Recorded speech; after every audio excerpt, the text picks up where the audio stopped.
So it is my great pleasure to now introduce Nikhil Goyal. Nikhil is a sociologist at the University of Vermont and author of Live to See the Day, Coming of Age in American Poverty, which the New Yorker named a best book of 2023. He is also a policymaker who served as senior policy advisor on education and children for Chairman Senator Bernie Sanders on the U.S. Senate Committee on Health, Education, Labor, and Pensions, and Committee on Budget. He has appeared on CNN, Fox, and MSNBC, written for the New York Times, Washington Post, Wall Street Journal, Time, The Nation, and other publications. Are there other publications? Goyal earned his BA at Goddard College and Master's of Philosophy and PhD at the University of Cambridge. It's my pleasure to introduce you to Nikhil.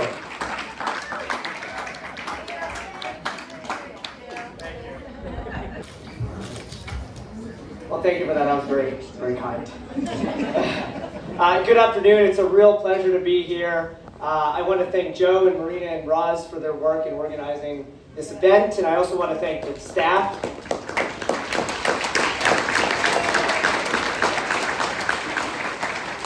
I also want to thank the staff at The Alchemist and for all of you for being here today.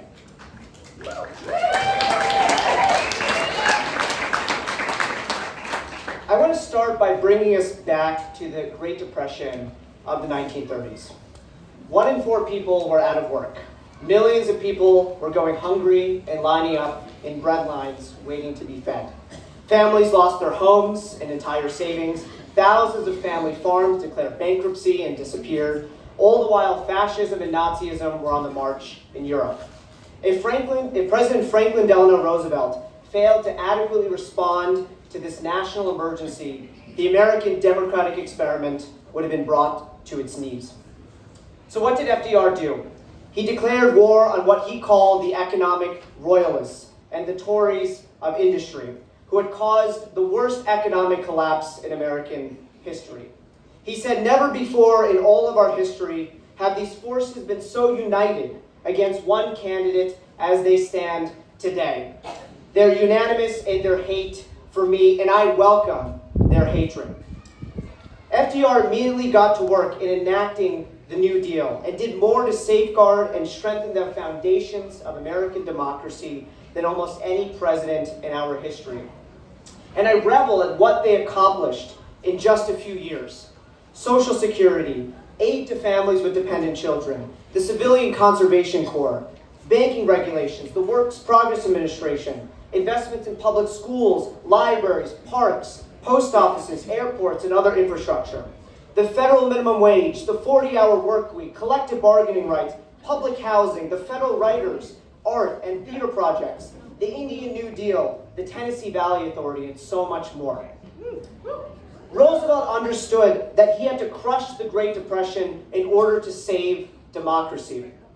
In a fireside chat in 1938, on the brink of the Nazi conquest of Europe, he said, democracy has disappeared in several other great nations, not because the people of those nations disliked democracy, but because they had grown tired of unemployment and insecurity, of seeing their children hungry while they sat helpless in the face of government confusion and government weakness through lack of leadership in government. Finally, in desperation, they chose to sacrifice liberty in the hope of getting something to eat.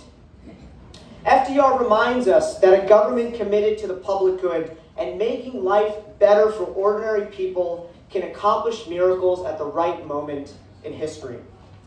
And I revisited the history of the New Deal when I received an opportunity to work at the U.S. Senate as senior policy advisor for Chairman Bernie Sanders on the Senate Budget Committee in March of 2021. We were facing crises that had not been seen since that era. A crisis of democracy, a crisis of poverty and mass unemployment, along with the crisis of COVID-19. And the first thing I did when I got the job was to reread the histories of the Roosevelt and LBJ administrations. I tried to understand how they confronted injustice and inequality with the titanic weight of history on their shoulders, and realized it was now on me and my colleagues to do the same. I understood the stakes of the moment. I understood the cost of inaction. Doing nothing meant children would starve. Doing nothing meant people would get thrown out of their homes onto the streets. Doing nothing would mean that more than 1 million union retiree truck drivers and construction workers and steel workers would be denied their hard-earned pensions and unable to retire with dignity. Doing nothing would prolong the pandemic and lead to the deaths of many more Americans. On my very first day of the job, the U.S. Senate passed the American Rescue Plan, one of the most significant investments for working people in the history of our country.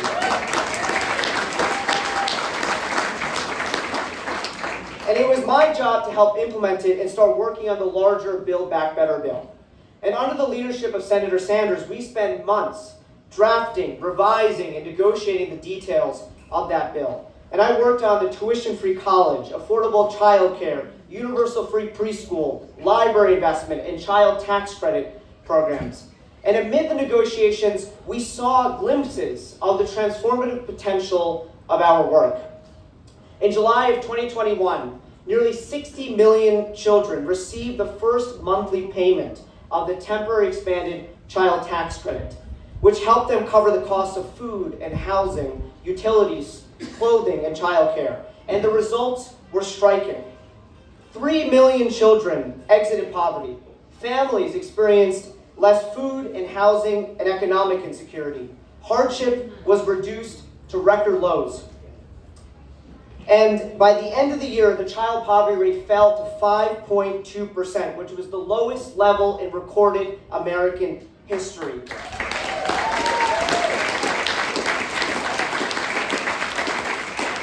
And it was only possible because we had a Democratic president, a Democratic Senate, and a Democratic House. And our dream was to make the child tax credit permanent because we knew that as quickly as these children were lifted out of the miseries of poverty, they could be dumped right back in if we didn't have federal action. So throughout 2021, it was devastating to watch our $6 trillion bill get whittled down to $3.5 trillion, to $1.75 trillion, trading essential programs such as tuition-free public college, affordable housing, and Medicare expansion for votes, trying to get us to 50 votes. And then, as you all know, on the Sunday before Christmas, West Virginia Senator Joe Manchin went on Fox News to declare that he could not vote for Build Back Better, killing the bill.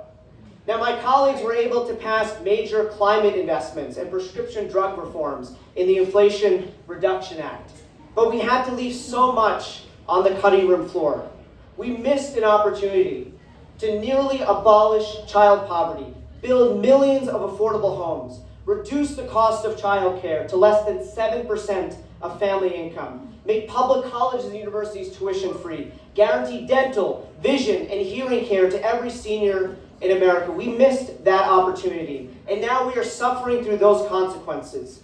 Because if we had passed that legislation, we would have regulated and slashed costs for basic necessities, we would have reduced inflation, and we would have established a cradle-to-grave social safety net for every American in this country. It would have helped restore some faith in both the Democratic Party and in government to deliver for ordinary people. And if we had passed Build Back Better, I do not believe Donald Trump would have been reelected president of the United States. And that is why I am so zero-focused on fighting for an agenda that rebalances power in favor of working people. All of us know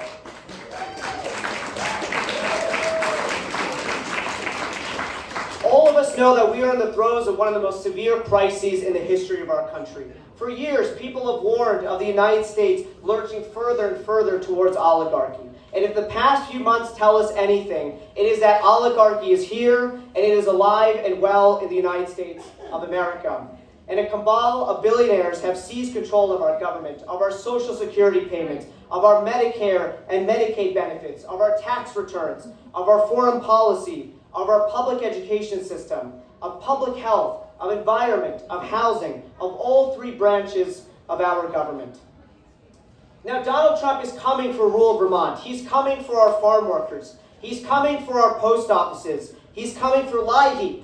He's coming for SNAP, for public schools, for Medicare, Medicaid, and Social Security. He's coming for our small businesses with these tariffs. He's coming for our environment. And the truth is, Vermont is uniquely vulnerable. More than a third of our budget comes from the federal government. But I refuse to surrender before these maniacs, because it's time to show up to this fight, not with the knife, but with the chainsaw, to fight the demons of Washington.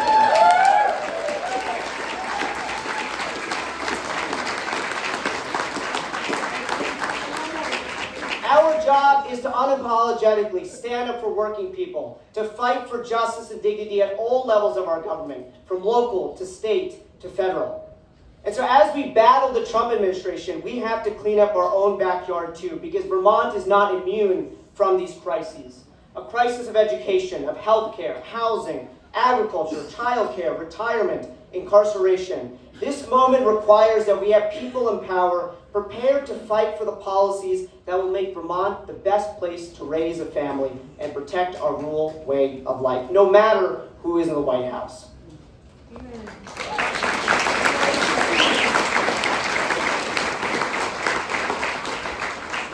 So we've got to fight for well-funded public community schools with small class sizes, well-paid educators and staff, wraparound health and social supports, and universal school meals.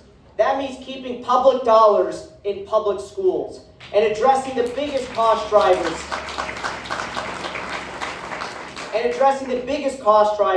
of skyrocketing property taxes, and that is health care. We've got to save our rural hospitals by investing in community-based care and federally qualified health centers. We've got to reduce the costs of care and pharmaceutical drugs and stop monopolies in our healthcare industry and rein in excessive salaries and bonuses. We've got to build thousands of new units of affordable housing so that we attract and retain workers and grow our economy.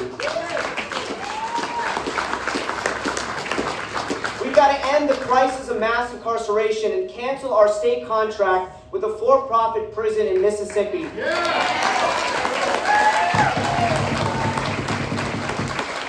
Because we cannot be in the business of locking people up for profit. That's not who we are. Now is the time to engage in what FDR called bold, persistent experimentation. We are the people that we have been waiting for. Nobody is coming to save us. We need fighters, not cowards. Truth tellers, not fraudsters. Healers, not demagogues. And patriots, not tyrants.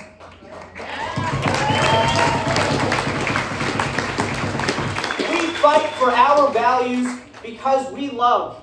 We love our immigrant neighbors. We love our queer and trans neighbors.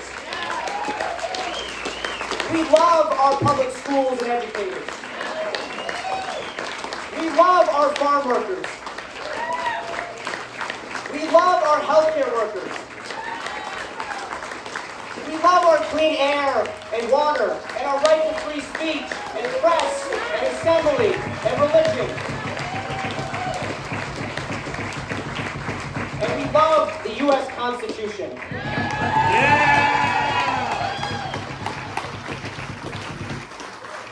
Donald Trump decided to mess with the wrong state. When Mosin was kidnapped by ICE, Vermonters had his back. Vermonters showed up to protest.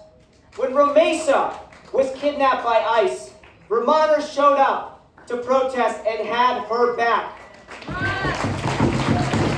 When immigrant farm workers have been kidnapped by ICE, Vermonters had their back and showed up to protest. We don't let dictators win. We don't let presidents trample on the U.S. Constitution. And I think I speak for all of us when I say, when you come for one of us, you come for all of us.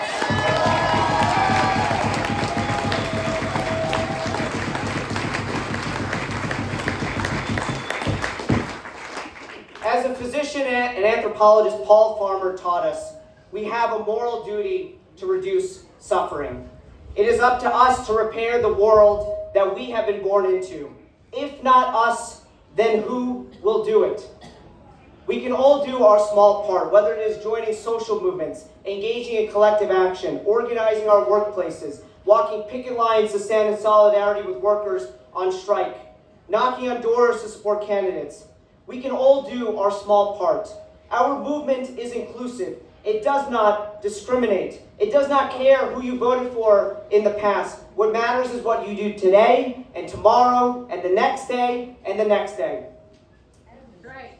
So let us work together to build a nation that respects the rule of law and the Constitution, that upholds our founding creed of freedom and justice for all. Let us work together to build a nation worthy of the dignity of every American, where everyone is fed, everyone is housed, everyone is educated, and nobody gets left behind. Thank you very much.